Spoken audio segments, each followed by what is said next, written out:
Alam po ninyo, marami na po ang hindi na natutuwa. Actually, nagagalit na. Lalo na po yung mga Marcos loyalists, Marcos supporters sa sobrang pagmumura ni dating Pangulong Duterte kay Pangulong Marcos at sa gobyerno. Halos magdadalawang taon na, napapadalas po ang ganyang mga lingwahe. Pero wala naman tayong magawa. Yan talagang pagkatao ni Duterte. Diba, nung siya ay presidente, 6 na taon niya nagmumura sa telebisyon, sa radyo, kahit sa ang lugar. Pero hindi naman natin masisi sa akin pong personal na pananaw at observation at opinion ang mga totoong nagmamahal kay Pangulong Marcos at sa administrasyon, kasi talaga hindi na tama na ang isang elected president na kanilang nirerespeto ay minumura-mura lang ng isang dating Pangulo. Pero alam po ninyo, sa akin pong tingin, personal kong opinion ito, hindi na ho talaga matanggap at ayaw na rin tanggapin. In other words, parang wala nang epekto.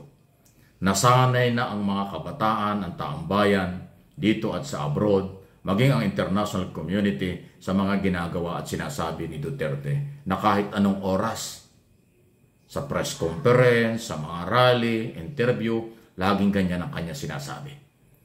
Kaya sa tingin ko, maaring nagsawa na rin ng tao, kaya lang hindi ko naman masisi at hindi rin natin pwedeng sisihin yung mga totoong nagmamahal ng matagal ng panahon at dekada na sa mga Marcos na bakit masyado nilang nilalait at pinipersonal. Sobra ang bait ng ating Pangulo. Kaya kung yung mapapansin doon sa aking mga video nakaraan, tinatanong ko na nga, bakit ba wala man lang nagtatanggol na government official sa ating Pangulo?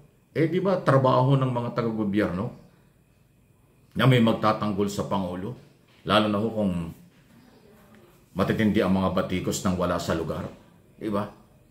Kung ang ugali ng ating Pangulo at ng First Family hindi sumasagot sa mga issue, pero meron namang karapatan at sabihin nating obligasyon na rin na ipagtanggol naman siya ng kanyang mga kasamahan. Sa ngayon po, nakikita ko, mga vlogger lang na nagmamahal sa kanya ang nagtatanggol. Ako, volunteer ko ang ginagawa, ipinagtatanggol siya dahil talaga namang hindi naman tama na mura-murahin ang isang elected president at ginagawa naman ng kanyang trabaho. At saka yung mga sobrang batikos na below the belt na ginagawa ng mga vlogger na identify dyan sa kampo ni Kibuloy at Duterte. Alam naman natin yun. Di ba? Sila, dahil yung lehitimong oposisyon na Liberal Party, hindi naman ginagawa yan. Napaka-professional ng galaw ng mga lehitimong oposisyong piklawan-dilawan ngayon. Hindi katulad ng mga nakaraan. Ngayon, ibang-iba ang dating nila. May respeto sa batas, may respeto sa ating Pangulong Marcos. Ang pinanggagalingan itong mga below the belt na mga statement at paninira ay mga vlogger at kampo ng mga nakabase sa Davao. At kung anong dahilan, alam na natin yon, alam na rin ninyo yan, di ba? Kaya, hayaan nyo, tuloy lang ang trabaho natin. Wala nang masyadong epekto yan. Namanhid na ang tao sa kailang ginagawa. At yung kanila namang ginagawang yan, kung hindi nila ma-realize, sila naman ho ang nasisira din yan. Dahil nga doon sa mga survey na lumabas, mas mataas na ang percentage ng naniniwala at nagsusuporta kay Pangulong Marcos sa ngayon kumpara sa mga Duterte. Any comment, reaksyon, malaya po kayo. Okay, sunod na pag-usapan natin, pagbalik po ni Pangulong Marcos at marami tayong aabangan. At alam ko, yan naman nandito na yata kung di ako nagkakamali. At yung nga hong kanyang pangako at sinabi sa harap ng media nang bago siya umalis papunta ng Amerika na makikipag-usap siya sa maraming opisyalis ng ating pamahalaan at sa Japan at Chinese government tungkol ho dito sa West Philippine Sea. So nakatutok ang ating Pangulo dyan. Hindi lang sa business. Katunayan speaking of business, di ba, initially merong $100 billion na business ang inaasahang papasok sa ating bansa. Kung di ako nakakamali, galing sa Japan yan. Base doon sa meeting nila sa White House. At yung business galing sa Amerika.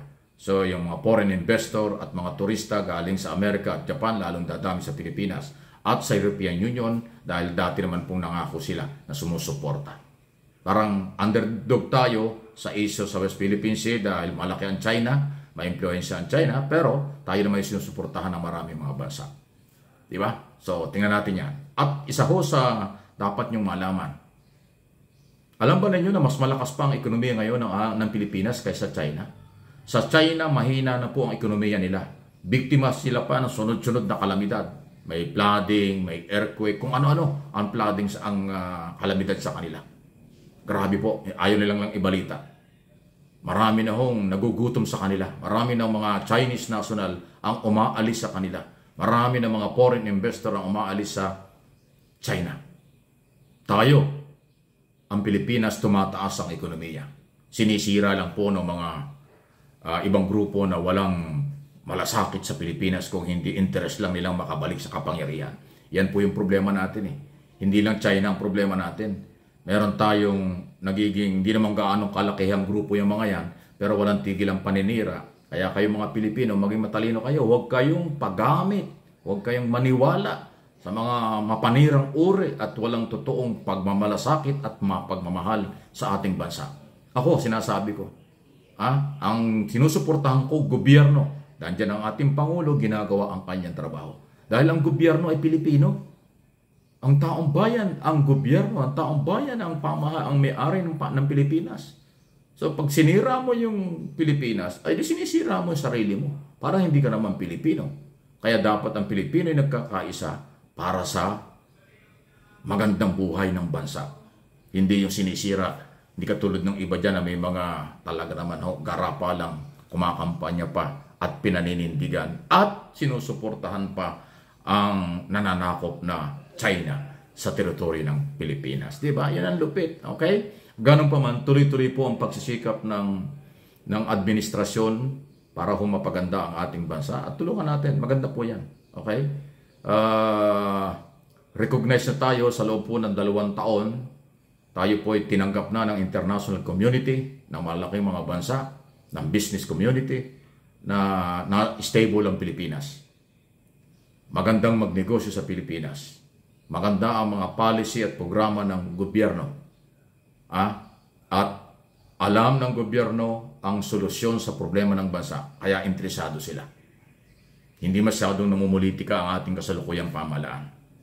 Alam din ng mga foreign investor, turista at yung mga malaking bansa na iilan lang yung mga naninira sa Pilipinas. Ayun. Kaya ho ang potential, ang malaking pagkakataon na umunlad ang Pilipinas ay malaki. Sabi nga ng mga ekonomista sa abroad, ang Pilipinas ang nangunguna at mangunguna sa Asia sa susunod na mga taon at panahon, pagkakataon, kung magpapatuloy ang magandang programang sinimulan ng Marcos administration. Di ba?